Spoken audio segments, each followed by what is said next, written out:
one thing that I always liked about Relic games is that they have managed, looking back all the way to the first Homeworld and the first Dawn of War, they're really good at capturing the feel of a particular universe. Yeah.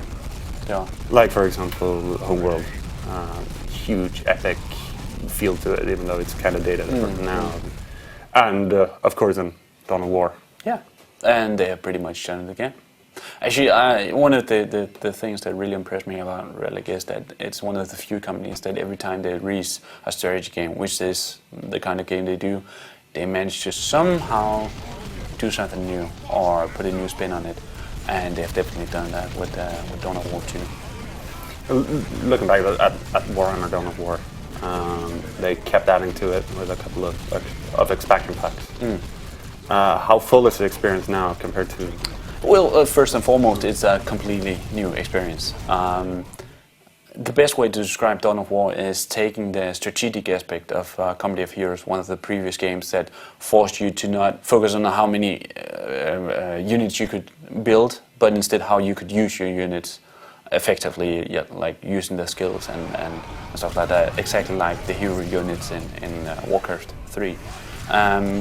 They have taken that aspect and they have taken the old Dawn of War game and just put the two together, and it just works. It really, really works. You have your commander unit, and you have like specialized units, like a sniper unit consisting of, I believe, 3 snipers, and just heavy weapons guy, stuff like that. And these are the units that you get in the single player game. You don't have a plan where you can just keep, churn out foot soldiers and just spam your enemies. These are the soldiers you have.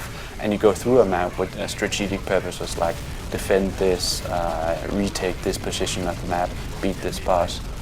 And that's just a new way of playing a strategy game of this sort.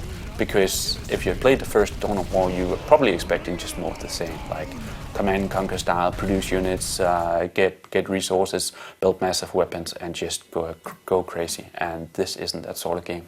It kind of sounds like the more story-driven levels of, for example, Warcraft 3. Yeah, that's actually a really, really good way to see it. And it is a really story-driven game, but still a strategy game, because you can't just take your heavy weapons guys and just put them out in front of thousands of enemies and just expect them to survive. So you have to place them strategically and find cover for them. And just using cover in a strategy game of this kind is something completely new, unless of course you play Company of Heroes.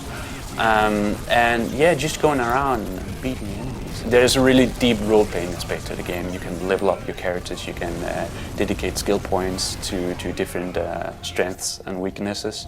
And I ended up, for instance, using my commander as this just mean melee tank that just completely ripped through enemies, while I had my other heavy weapons guys just standing and just shooting the crap out of things. And this dynamic just works, and it allows for some really intense fights where you might focus on your commander unit, but you also have to keep the other guys in check, and everyone is balanced out with incredible skills that you really need to use. Sounds almost a bit like the actual Warhammer 40k board game. Yeah. Anyways. But which of course brings us to multiplayer. How does it work? That's the clever part, because if you missed the Command and Conquer style game of play from the first Dawn of War, that's exactly what you get in multiplayer.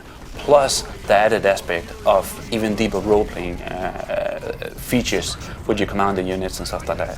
But that is more of the old school, produce units, take strategic points to get resources, and just build and go completely crazy.